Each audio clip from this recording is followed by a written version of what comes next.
Assalamualaikum warahmatullahi wabarakatuh. Perkenalkan, nama saya Jariskika. Saya mahasiswi program studi farmasi angkatan 2018 Universitas Muhammad November Kolaka. Untuk video kali ini, saya akan menjelaskan tentang uji efektivitas desinfektan. Untuk itu, mari kita ke penjelasan yang pertama.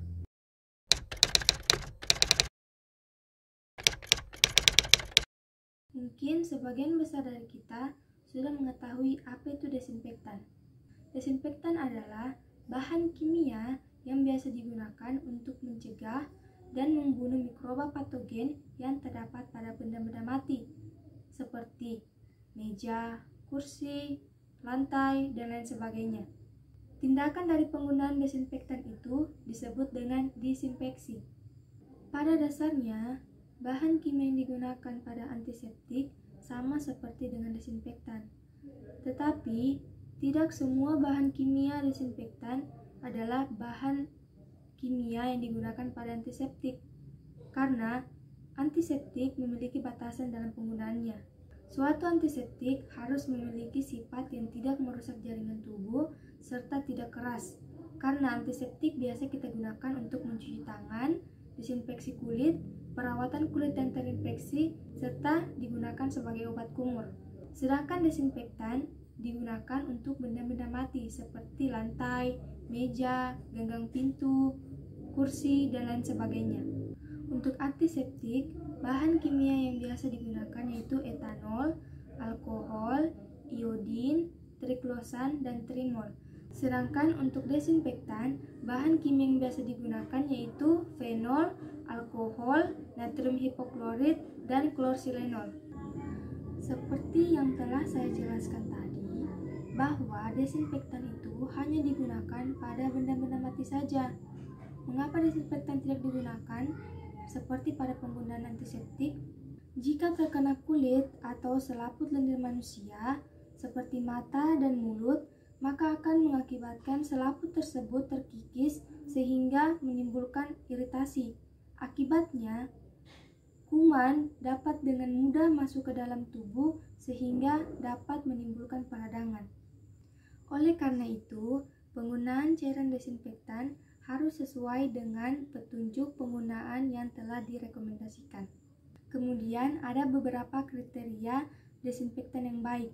Yang pertama, bekerja dengan cepat. Yang kedua, berspektrum luas atau dapat digunakan untuk semua jenis mikroorganisme. Yang ketiga, tidak bersifat korosif. Yang keempat, stabil.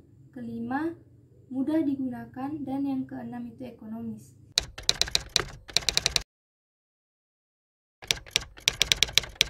Sebelum itu, pengertian dari uji efektivitas itu sendiri adalah percobaan untuk mengetahui mutu suatu bahan atau benda pada kondisi tertentu guna untuk menunjukkan keberhasilan atau pencapaian yang diukur dengan kualitas, kuantitas, dan waktu sesuai dengan apa yang telah direncanakan. Jadi, uji efektivitas desinfektan dilakukan untuk mengetahui apakah bahan kimia yang terkandung dalam desinfektan tersebut memiliki kemampuan sebagai antimikroba atau tidak. Untuk mengetahui kemampuan dari desinfektan, ada beberapa uji yang dapat dilakukan. Yang pertama, yaitu uji koefisien fenol. Uji koefisien fenol ini adalah perbandingan ukuran keampuhan suatu bahan antimikroba dibandingkan dengan fenol sebagai standarnya. Uji yang kedua yaitu uji pembawa atau carrier test. Pembawa yang digunakan pada uji ini yaitu sutra yang dikontaminasi dengan inokulum mikroorganisme uji. Setelah dikeringkan, pembawa tersebut dimasukkan ke dalam larutan desinfektan dengan waktu kontak tertentu, kemudian diisolasi ke dalam media pertumbuhan. Yang ketiga, ada uji suspensi. Uji ini dilakukan dengan mengambil satu suspensi mikroorganisme lalu dimasukkan ke dalam desinfektan. Suspensi kemudian diinokulasi ke dalam media pertumbuhan. Yang keempat, ada uji kapasitas. Uji ini dilakukan untuk mengukur kemampuan desinfektan membunuh mikroorganisme tertentu dengan meningkatkan jumlah mikroorganisme secara bertahap. Yang kelima, ada uji praktek. Uji praktek dilakukan untuk mengukur hubungan waktu dan konsentrasi desinfektan terhadap mikroorganisme yang terdapat pada peralatan rumah tangga.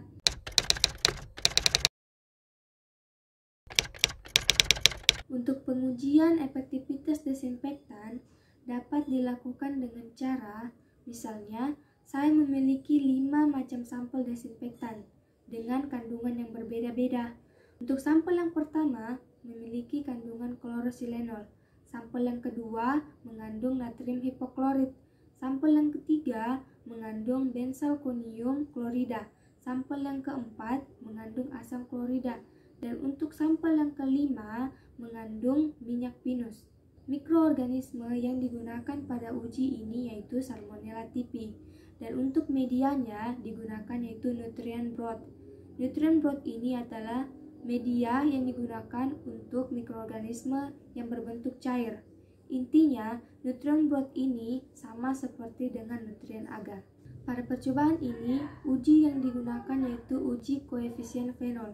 Uji koefisien fenol yaitu membandingkan suatu bahan antimikroba dengan fenol sebagai standarnya. Setelah itu, dibuat larutan fenol dengan konsentrasi 5%.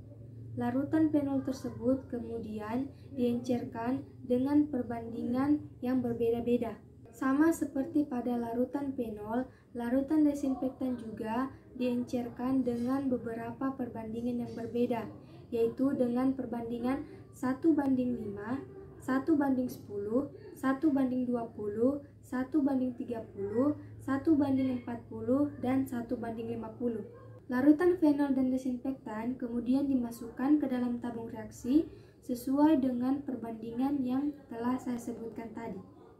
Pada sampel pengenceran tersebut, kemudian kita masukkan suspensi bakteri uji sebanyak 0,1 ml dan kita kocok hingga homogen. Lalu kita diamkan selama 5 menit. Setelah 5 menit, bakteri uji yang telah diinokulasi pada tabung reaksi kemudian kita pindahkan pada media nutrient broth. Kemudian kita amati perubahan media tersebut dengan lama kontak selama 5 menit, 10 menit, dan 15 menit. Setelah itu, media kita homogenkan dan kita inkubasi pada suhu 35-37 derajat Celcius dengan waktu selama 48 jam. Setelah diinkubasi selama 48 jam dan diamati pertumbuhan bakteri pada setiap media, pada uji terhadap larutan fenol dengan konsentrasi 5% menunjukkan bahwa pengenceran 10 kali dapat membunuh bakteri dengan waktu kontak 10 menit dan tidak membunuh bakteri pada waktu kontak 5 menit. Dan untuk uji koefisien fenol produk desinfektan pada sampel 4 memiliki aktivitas yang lebih kuat dibandingkan dengan produk desinfektan yang lain. Ini ditunjukkan dengan koefisien fenol pada sampel 4 lebih tinggi dibandingkan dengan produk desinfektan yang lainnya, yaitu 3,38. Itulah penjelasan uji efektivitas desinfektan dari saya. Apabila ada yang kurang atau kurang dimengerti, mohon dimaafkan. Sekian dari saya. Wabillahi taufiq wal hidayah. Wassalamualaikum warahmatullahi wabarakatuh.